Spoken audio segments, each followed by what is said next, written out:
पत्रों वाले हाथ में कलम और दावात लिए एक पुरुष उत्पन्न हुए। उस पुरुष के प्रकट होने से ब्रह्मा जी की समाधि टूट गई। ब्रह्मा जी ने समाधि को त्याग कर समाधि से उठकर, हे गांगे, भीष्म अपने समक्ष स्थित पुरुष को देखा। आश्चर्यमय होकर ऊपर से नीचे तक निरीक्षण किया। उस पुरुषोत्तम से इस प्रकार प्रश्न करते हुए परिचय मांगा कि हे पुरुषोत्तम, मेरे समक्ष स्थित आप कौन हैं? इस प्रकार से ब्रह्मा जी ने जब पूछा तो कमलोद्भव ब्रह्मा के द्वारा इस प्रकार पूछे जाने पर प्रत्युत्तर में उस पुरुष ने कहा कि हे नाथ, मैं आपके शरीर से ही उत्पन्न हुआ हूँ, इसमें कोई भी संदेह या शंका की बात नहीं है। अतः आप मेरा नामकरण करने की कृपा करें व साथ ही मेरे योग आपका जो भी उत्तरदायित्वपूर्ण कार्य हो उसकी भी आज्ञा करें, आदेश दें। जब महापुरुष के इस तरह के वचन सुनकर निज शरीरज उस पुरुष से ब्रह्मा प्रसन्न होकर हंसकर के बोले कि मेरी काया से आप उत्पन्न हुए हो, अतः आपकी काय संज्ञा हुई एवं कलम दवात युक्त विचित्र मेरे अन्य मानस पुत्रों से भिन्न स्थिति होने से व मेरी अज्ञता अनभिज्ञता में गुप्तता प्रकट उत्पन्न होने से आप इस पृथ्वी तल पर चित्रगुप्त नाम से विख्यात होंगे। तथा हे वत्स, प्राणियों के धर्माधर्म के विवेक विचार निवेदन के लिए अभिभाषक वकील की तरह धर्मराज के पूर्व यमपुरी में आपका स्थान होगा, निवास होगा। तो हे पुत्र, अपने क्षत्रिय वर्ण के उचित धर्म का यथि विधि पालन करना, प्रजा संतान उत्पन्न करना, इस भांति भारयुक्त वरदान को देकर ब्रह्मा जी जो थे अंतर्ध्यान हो गए। पुलस जी आगे कहते हैं कि हे कुरुवंश की वृद्धि करने वाले भीष्म, चित्रगुप्त से जो प्रजा जो संतान हुई, मैं उनके नामों का वर्णन करता हूँ, सुनो। मायरावती से 8 पुत्र, चारु, सुचारु, अरुण, मतिमान, हिममान, चित्र, चित्रचाप और अतीन्द्रिय हुए। तथा माता नंदिनी से भानु, विश्वभानु, वीर्यवान और विभानु 4 पुत्र हुए। चित्रगुप्त से उत्पन्न माथुर, कर्ण, गौड़, भटनागर, श्रीवास्तव, सूरध्वज, अम्बष्ट, सक्सेना, अष्टाना, निगम, वाल्मीकि और कुलश्रेष्ठ सभी शास्त्रों और देवादि में निपुण और सप्तम हुए, अर्थात सतोगुणी साधु, सच्चे, प्रशस्त व परम धैर्यवान हुए। इस प्रकार पूर्ण शिक्षित पुत्रों को धर्माधर्म के जानने वाले महावती चित्रगुप्त ने उन्हें पुनः धर्म साधन की शिक्षा दी कि देवताओं का पूजन, पितरों का श्राद्ध तर्पण, पितृयज्ञ का साधन अर्थात उनकी सेवा शुश्रूषा, ब्राह्मणों का भरण पोषण रक्षण, अभ्यागतों का अतिथि सत्कार तथा तीनों लोगों के हित का कार्य प्रयत्न पूर्वक करें। हे पुत्रों, स्वर्ग की कामना करते हुए तदैत्य महर्षि मन्य देवी का पूजन अवश्य करना, जो माया प्रकृति रूप से स्वभाव से बहुत उग्र है, या जिसकी माया प्रकृति और चंडी भी अन्य नाम है, या चंडमुंड नामक राक्षसों का विनाश करने वाली है, उसका पूजन सर्व सिद्धियों को देने वाला है। उसके प्रभाव से ही देवतागण सिद्धियों को प्राप्त करते हैं और स्वर्ग को प्राप्त हुए हैं तथा स्वर्ग के अधिकार को प्राप्त करके सदा के लिए यज्ञ के भागी हुए। आप लोग भी उस देवी का पूजन सुंदर मनोहर मिष्ठानों पकवानों से करना, ताकि देवताओं की चंडिका देवताओं की भांति आप लोगों को भी सिद्धि देने वाली हो। वैष्णव धर्म का अवलंबन करते हुए मेरे वचनों का पालन करना।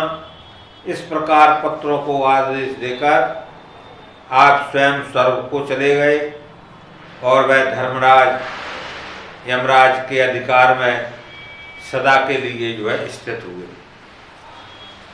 तो हे भीष्म, इस प्रकार से चित्रगुप्त जी की उत्पत्ति की व्यवस्था है।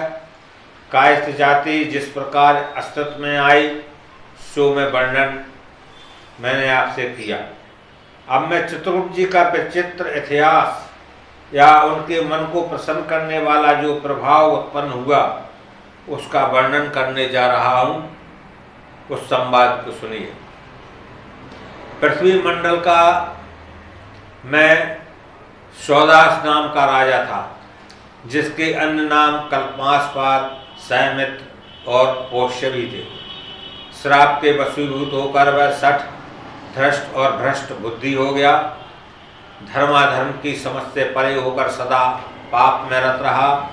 जिस प्रकार पुण्य फल को प्राप्त करके स्वर्ग को गया, उस कथा को आप सुनिए। धर्म कार्य से रहित वह पापी दुराचारी राजा राजनीति को नहीं जानता था, भूल गया था, और इसी कारण उसने अपने राज्य में मुनादी फिरवा दी कि मेरे राज्य में दान धर्म यज्ञ हवन श्राद्ध तर्पण अतिथियों का सत्कार जप तप आदि उत्तम साधन कोई न करे। देवी देवता आदि के भक्त द्विज लोग जो उसके राज्य में पूर्व से ही रह रहे थे वह पूजन करना नहीं छोड़ना चाहते थे। वे अपनी जन्मभूमि अर्थात उसके राज्य को छोड़कर अन्य नाना देशांतरों को चले गए।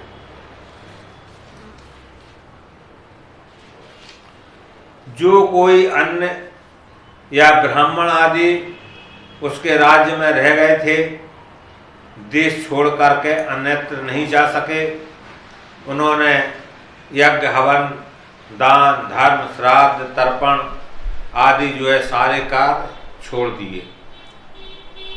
मुनादी ढिंढूरा के बाद से हे गांगे, वहाँ ना कोई यज्ञ करता था ना कोई हवन करता था।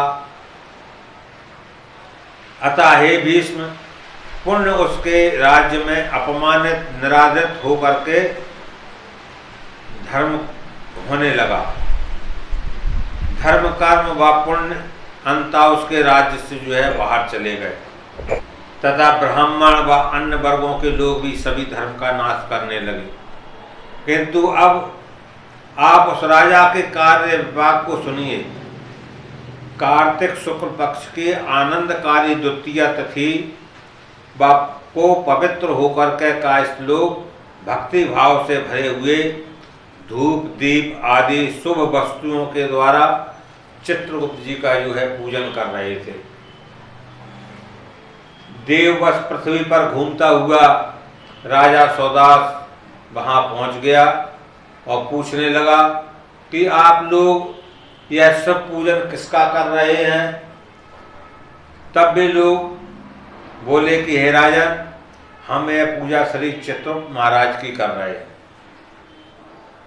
शाप के जीर्ण हो जाने से व ईश्वर की कृपा हो जाने से राजा ने कहा कि मैं भी श्री चित्रगुप्त भगवान जी की पूजा करूंगा।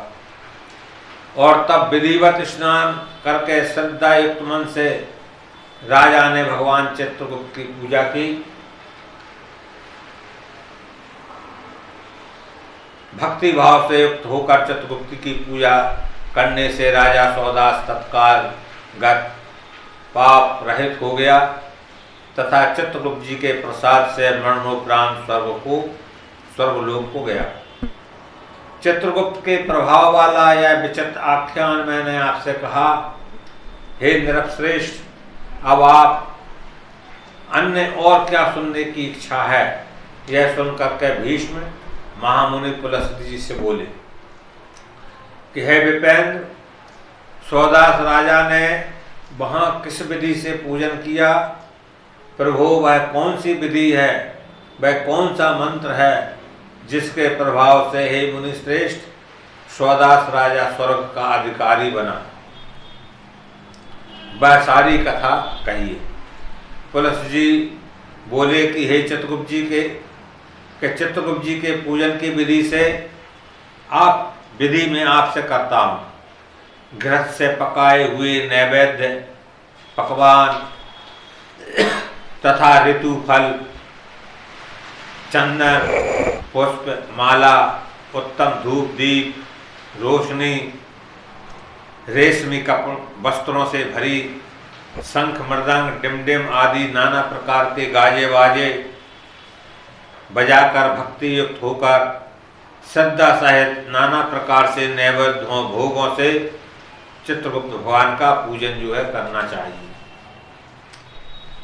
हे विद्वान, पूजा काले जल से परिपूर्ण नवीन कलश जिसके ऊपर सकरा से भरा हुआ कसूरा परई कटोरा रखा हो स्थापित करना चाहिए। हाथ में कलम दावात लेकर हे चित्रगुप्त जी, आप पृथ्वी पर विचरण करते हैं, आपको नमस्कार है। लेखनाक्षर देने वाली कायस्थ जाति को अस्तित्व में लाने से वाले श्री चित्रगुप्त जी महाराज, आपको बारंबार नमस्कार है। जिनके लिए आपने लेखन कार्य की जीविका बनाया, उनके आप पालक हो, अतः मुझे आप शांति दीजिए। तो हे राजन, उन उपयुक्त मंत्रों के द्वारा संकल्प पूर्ण हे कुरुवंश के बढ़ाने वाले भीष्म चित्रगुप्त का पूजन जो है करना चाहिए। इस भांति सौदास राजा भक्ति भाव पूर्वक चित्रगुप्त जी का पूजन करने से राज्य को करते हुए कुछ काल बाद ही जो है मृत्यु को प्राप्त हुआ। तब हे राजन, यमदूत के द्वारा वह भयानक यमलोक में ले जाया गया तथा चित्रगुप्त जी से राजा के पाप पुण्य के लेखे जोखे के संबंध में बात करते हुए यमराज ने पूछा,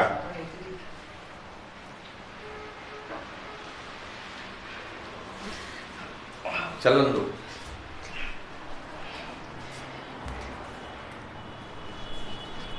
यह दुराचारी पाप कर्मरत राजा सौदास है।